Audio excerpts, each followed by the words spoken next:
సారముంది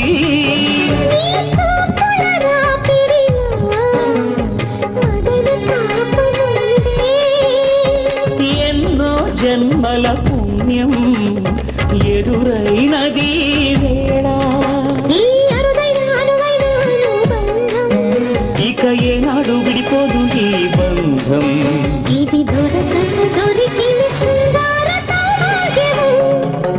గుడి గంటలు మోగే వేళ